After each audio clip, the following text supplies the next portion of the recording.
Hi, scholars. We are going to continue on with our make-believe writing for our narrative genre. So I decided to do everything that we have been working on in writing on paper so it'd be easier to show you in one place.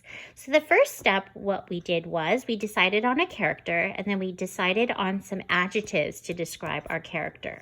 Now, what I did next was I took the adjectives that I used to describe my character and put them into sentences. So you can see where Mrs. Chin highlighted in red in the red boxes are the exact same adjectives that I had in the page before. So I named my character and then I used it to write in a sentence. So Chef Coco is happy when he cooks. Chef Coco can tell funny jokes. Now, after we did a character description, we then moved on to think about where is our story happening. So my setting is a restaurant and in the kitchen, and then we took it a step further to decide about what type of things you can find in your setting. So I have kitchen tools, chairs, tables, fish, rice, and seaweed. Now, from here, I took these ideas and I put them into words in my setting description. So all the things that I highlighted in blue are the exact same things that you can find in my setting from the page before. So the name of my setting is Coco's Place. And my first sentence says, Coco's Place is a restaurant with a lot of chairs and tables. So didn't Mrs. Chin talk about chairs and tables before? Yes. So that's the idea, scholars, okay? Now, after we decided on a setting, the next and final step that we worked on before the day before was problem and solution. So every story has a problem and every story has a solution. So my problem here was Chef Coco was so busy with his sushi orders that he had to make 20 rolls. But once he was after he finished making roll number 19, he ran out of fish. So the solution is Chef Coco called his sister Sandy and she brought him a box of fish. Now he can make roll 20. So all the papers here is everything that you have been working on in Seesaw. So if you need to reference back to it, make sure to go onto your Seesaw journal and you can find all of this there. If your mom and dad want a copy of this because they want to print it out for you, please let me know and I can email it to them or attach it in Parent Square. Now today, scholars, you're going to work on taking all those fantastic ideas and putting them into a story roller coaster.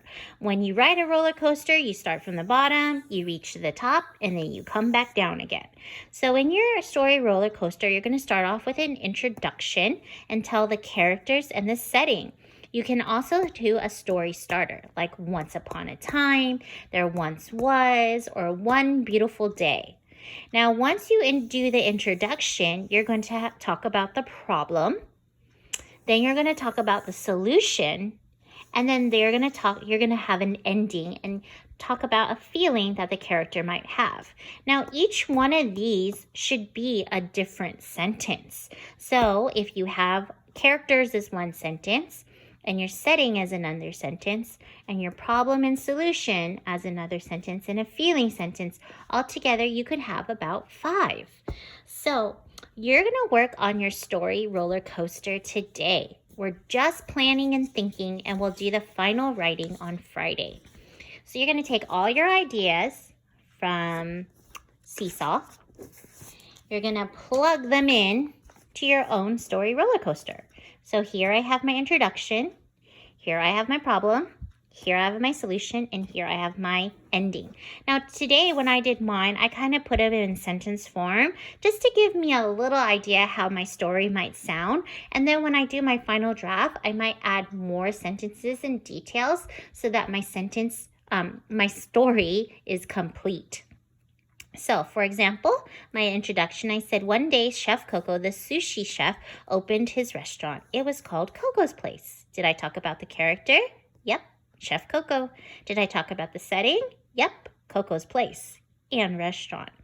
Problem. He was very busy making 20 rolls, but on the last roll, he ran out of fish. Did I tell you the problem? Yep, he ran out of fish. Solution. Chef Coco called his sister Sandy. She brought him a box of fish. Did I tell you how he fixed it? Yeah, he called his sister. Now here's the ending. Chef Coco was happy to finish making the sushi for his friends. So I told you a feeling that he was happy. So this is kind of just a rough idea of how you can plan your story using the story roller coaster for your make-believe story today. Okay, scholars? So I am going to put this on Seesaw, and you can type in these boxes to tell me what your plan is going to be for your story. If you would like to print this out, I can send this to your moms and dads or attach it in Parent Square. Or if you just want to draw it out on paper that you have at home, that's perfectly fine too. So what you need is a box, 4 boxes, and kind of make it into a roller coaster pattern. And then just tell me your ideas in those 4 boxes. Okay, scholars? So I am super excited to hear your stories. Every time I see what you put on Seesaw, I get so happy because I can see what great writers you are being at home. And I'm so proud of you. Thanks for listening, scholars. Bye-bye.